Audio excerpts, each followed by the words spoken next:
अस्सलाम वालेकुम एवरीवन। आज की वीडियो एक बहुत ही इंटरेस्टिंग और डिबेटेबल टॉपिक के ऊपर, और वो डिबेटेबल टॉपिक ये है कि ACCA स्टूडेंट्स को किस सीक्वेंस में कौन से एग्ज़ाम सेलेक्ट करने चाहिए।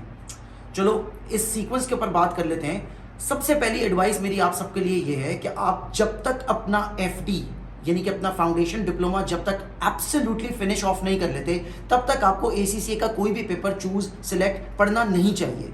So once you are done with FD you should move to the ACCA। अब जब आप ACCA में आते हैं, मेरी रिकमेंडेशन ये है, और ACCA भी इसी बात को इंडोर्स करता है, कि आपको सबसे पहले सबसे आसान पेपर बिजनेस लॉ यानी F4 की तरफ जाना चाहिए। बहुत सारे स्टूडेंट्स ये बहुत गलत एक स्ट्रैटेजी लेकर चलते हैं कि वो F4 को बड़ा एंड पे कर देते हैं या उसको ड्रैग करते रहते हैं। आई थिंक मोटिवेशन के लिए एक आसान पेपर पहले पास कर लेना, F4 को पहले अटेम्प्ट करना इज अ वाइज आइडिया।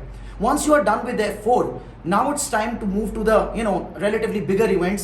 यहाँ पे आपने पेपर चूज करना है सबसे पहले F7। Why I'm saying कि F7 पहले चूज करना है, क्योंकि आपका F3 का बैकग्राउंड आपको F7 में हेल्प करेगा। And generally speaking all over the world F7 के रिजल्ट्स, उसके पास परसेंटेजेस ग्लोबली बहुत बेहतर हैं, और पाकिस्तान में F7 का रिजल्ट और भी बेहतर है। It's more of a numerical based paper rather than theoretical, और हमारी जान जाती है थोड़ी इंग्लिश से। सो F7 चूज करने के बाद आपको जाना चाहिए F6 की तरफ। रीजन सेम टू सेम है। F6 के पेपर में भी मोस्टली मेजॉरिटी न्यूमेरिकल है, स्प्रेडशीट का यूजेज है, ऐसा जितनी टाइपिंग नहीं है। Results all over the world, specially all over the Pakistan बहुत बेहतर है। सो F7 and then F6। F7 और F6 के बाद आपको पेपर चूज करना चाहिए F5। क्यों F5? क्योंकि इससे पहले कि आपको F2 बिल्कुल ही सारा भूल जाए, आपको F5 पढ़ लेना चाहिए। F5 के बाद आपके पास लास्ट 2 स्किल्स के पेपर्स रह जाते हैं, F8 और F9, जिनको आप किसी भी ऑर्डर में चूज कर सकते हैं। F8 first and then F9। Now you are done with the skill level. अब बहुत ही इंपॉर्टेंट और बहुत ही सेंसिटिव सिचुएशन के प्रोफेशनल में कौन सा पेपर चूज करना चाहिए। अगर आपका F5, F8 और F9 ये तीनों पेपर स्ट्रांग हो और रिलेटिवली फ्रेश हो, तो आपको बहुत हेल्प होती है SBL पास करने में। जी हाँ, मैं SBL रिकमेंड कर रहा हूं, और ACCA भी SBL को रिकमेंड करता है।